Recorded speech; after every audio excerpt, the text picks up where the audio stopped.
Governor Newsom is speaking right now after a federal judge ruled against the Trump administration, ordering Trump to return control of the National Guard to Newsom. Let's listen. Those cornerstones that he claimed or asserted were not met. Section 12, 406, clearly there's no invasion, there's no rebellion. It's absurd. And so we're gratified. Today is a big day for the Constitution of the United States, for our democracy, and I hope it's the beginning of a new day in this country where we push back against overreach, we push back against these authoritarian tendencies of a president that has pushed the boundaries, pushed the limit, but no longer can push this state around any longer. Happy to take any questions. Well, I hope we look at what happened to Senator Padilla not through the blue or red lens, but through your own set of eyes. And just tell me that that's right. Here's a United States Senator in his home state, in a federal building, in his office building, that wishes to join a press conference, not dissimilar to this, and express himself by simply asking a question, and was handcuffed, was thrown down to the ground, a United States Senator. And anyone that knows Alex Padilla knows one thing about Alex Padilla. He's one of the most mild-mannered, decent people you'll meet. And that's not, don't just take my word for it. Folks on the other side of the aisle would acknowledge that. I thought it was a disgrace. I want to make this clear. The National Guard will come back under my authority by noon tomorrow. The National Guard will be redeployed to what they were doing before Donald Trump commandeered them. The National Guard will go back to border security, working on counter-drug enforcement and fentanyl enforcement, which they were taken off by Donald Trump. The National Guard will go back to working on what we refer to as the rattlesnake teams, doing vegetation and forest management, which Donald Trump took them off in preparation for wildfire season. The National Guard, men and women, will go back to their day jobs, which include law enforcement, that he took them off the job. Just want you to all absorb what I just said. By the way, you don't have to absorb it. You'll have an opportunity to review that in the 36-page order from Justice Breyer that laid that out. And they'll come back under the rightful command of the governor of the state of California. Governor, what about the president will honor those orders? Plans to demonstrate on Saturday in response to this military event? Do it peacefully. It's a vulgar display. It's the kind of thing you see Kim Jong-un, you see it Putin, you see it with dictators around the world that are weak and just want to demonstrate strength. Weakness masquerading as strength. To fet the dear leader on his birthday, what an embarrassment. Honestly, that's about as small as it gets. How weak do you have to be to commandeer the military to fet you on your birthday in a vulgar display of weakness? That's Donald Trump. Governor, you warned other states in your address the other night. What are the messages and conversations you've been having with those blue state leaders? Well, these governors have all been waiting for this decision. I haven't had a chance to talk to any governors. And by the way, every Republican governor.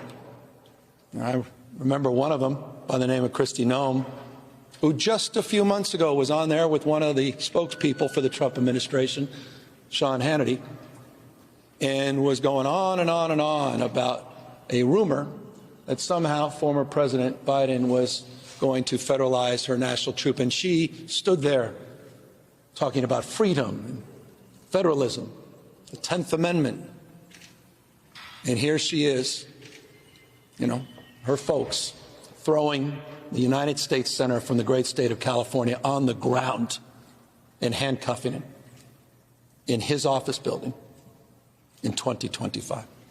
Governor, what about the Marines? Were you disappointed that Judge Breyer didn't address that issue? Is that something that you expect to develop? Well, there's been a lot of rhetoric from Pete Hegseth, that's his name, that they've, quote unquote, been deployed, but it doesn't appear they have been.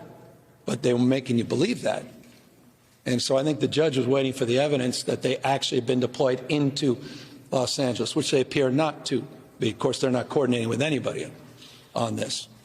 So he's just waiting for that evidence. Obviously, they moved to another location for training exercises. But here's the bottom line. The police do policing. Military, it's for the battlefield. You know, the idea that these unbelievably brave young men and women that I work with, that we have had the benefit of their extraordinary contribution all across this state. I gave you 3 examples. What more evidence do we need of the work they did for the wildfires in Los Angeles and all the work they did to secure locations and keep property and personal lives safe over the course of the last few months? These folks are now being commandeered to do ICE raids. You've seen the photographs. That ends tomorrow at noon. And the notion that the United States active duty Marines, these heroes, would be used to militarize the streets of an American city is an abomination. Founding fathers did not live and die to see that happen in this country for no reason whatsoever than vanity, theater, to instill fear, to incite a response. So I'm very hopeful this order puts that in perspective, and hopefully Donald Trump will immediately back down. The courts have ruled on the guard. They will be back under my command, and he'll be relieved. Donald Trump will be relieved of his command at noon tomorrow. On that, Governor, are you confident that the President and Secretary Hegseth will honor this order? And then you've also mentioned that you would try to work with the President in the past. Of course. Has this situation changed your dynamic with the No, President? because I will work with anyone to advance the interests of 40 million Americans that I happen to represent here in California. And so I've always maintained an open hand, not a closed fist. But I also am going to stand firm and tall and push back against lawlessness, against someone that does not believe in the rule of law, does not believe in constraints, does not believe in the Constitution, who is threatening judges, that threatens not to abide by orders, and Donald Trump better abide by these orders, or we have a constitutional crisis, likes of which we haven't seen in our lifetime. Well, that will be determined by fate and future, but also fundamentally by whatever decision he makes. That's how things break down. Governor, It's a federal judge with a federal order. Period, full stop. It's the rule of law. These are the foundational principles of a constitutional democracy. He must work under the constraints as a constitutional officer of the Constitution of the United States of America. That's what this court order demands of the President of the United States. He is not a monarch, he is not a king, and he should stop acting like one. Governor, when's the last time you spoke to the President? I spoke to him on Friday night. He had a mysterious conversation with me 3 days later. You can't even make this stuff up. attorneys for the government seem to read out that conversation. Do you have a readout? Oh, I would love to share the readout, but I revere the office of presidency, so I'll keep it in confidence. He has quite literally made up components of that conversation. He's been a stone-cold liar about what he said we talked about. He never discussed the National Guard, period, full stop. I would love to share with you what he actually talked about. That would send shivers up your spine. Attorneys for the government, though, today seem to imply that that Friday call, that you might have been aware that this was coming, or can you confirm whether or not you knew that this was coming, this order was coming? Of course not. Yeah, no, absolutely not. We were back and forth with Susie Wiles as chief of staff, and then Mayor of Los Angeles saw a missed call from the president, called him back. I actually texted him back. You want full disclosure? And he called me right back.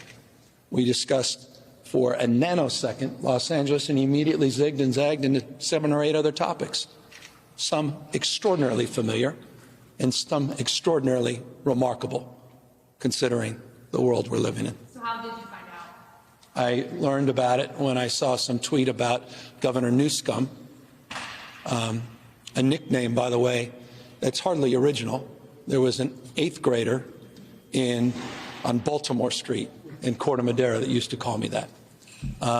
And the reference to the National Guard being commandeered in that same tweet. That's how I learned about it. Governor, are you confident for one to stand on appeal, especially if it gets to the Supreme Court? Well, I'm confident in the rule of law. I'm confident in the Constitution of the United States. I'm confident in the wisdom and judgment of a very well-respected federal judge. And I'm confident on the basis of the review of the 36 pages, absolutely, it will stand. Governor, does this order go even further than you expected? I think your attorneys had asked for them to simply be restricted to federal buildings. I'll just say we're extraordinarily pleased by the 36-page ruling of Justice Breyer. Can you speak to some of the journalists who have been, about some of the journalists in LA who have been hit with rubber bullets or? Well, there's 2 investigations. The one we initiated with the California Highway Patrol, and there's one that has been initiated independent by the LAPD. And people should feel safe. Reporters absolutely should feel safe. And we'll get to the bottom of it. I don't want to prejudge, but I'm concerned about them. That's why we advanced the investigations. Governor, today in San Francisco, immigration attorneys tell us that there were 3 additional folks who were detained while heading into the ICE court offices on Sansom. This is some of just many detentions we've seen at courthouses and immigration offices in the Bay Area, around the state. And many of these people, their attorneys are telling us they have complicated technical cases. What are your thoughts about seeing these detentions occurring in your communities around California? Well, he's on, let's just dispense. This is not about criminals. If it's about criminals, got no beef with me. We want to secure our border. We need comprehensive immigration reform. We need a pathway to citizenship for people being here 10, 15, 20 years, contributing, paying their taxes, being remarkable members of our community. But that's not what this is about. I was in Oxnard, California, and Ventura County yesterday, met with 3 people directly impacted by indiscriminate raids. I met a 12-year-old boy in 6th grade, weeping, crying, tears pouring down his face. His mother and father were both detained. They disappeared. He has no brothers, no sisters, no family. He quite literally is on his own, abandoned. That's Donald Trump's America. 20-plus years, his mom and dad working in the same fields, doing the same packing and shipping. 20-plus years. They've disappeared. 12-year-old boy. You saw the images of ICE officers running through strawberry fields, CBP helicopters above. I met a woman, a single mother, who was walking out at 5:45 a.m. to get in her car. 7 agents surrounded her. They took her in a car, in essence kidnapping her, driving her around for almost 2 hours until she finally convinced the agent, because she has 3 young children, a 16-year-old, a 14-year-old, and an 8-year-old, that they needed to get to school, and there's no one to help them get to school. She was finally allowed to call her oldest daughter, who was interrogated by the agent and threatened. And they threatened her after they dropped her off, said, "We may be back," terrorizing this single mother. No criminal record, no criminal background. I met another young woman whose husband has quite literally disappeared. No criminal record. She doesn't know what to do. She doesn't even know what happened. That was just yesterday. That's Donald Trump's America. Agricultural workers. Think about that when you have dinner tonight. Think about when you enjoy your first course. Have some fresh fruit, some fresh vegetables. Who provided those? Who supported you in that? Think about it when you go home and the construction around your property. Or maybe you're getting a remodel. Who's doing that work? Destroying not only the foundations of our democracy, the best, again, of the Roman Republic and Greek democracy, But now our economy is at risk because of the recklessness and the cruelty of Donald Trump, the indiscriminate cruelty of Donald Trump. Why else do you go to a 7-Eleven? Why else do you go to a nail salon? Why else do you just randomly show up in front of a hardware store? Why else? It's not about criminals.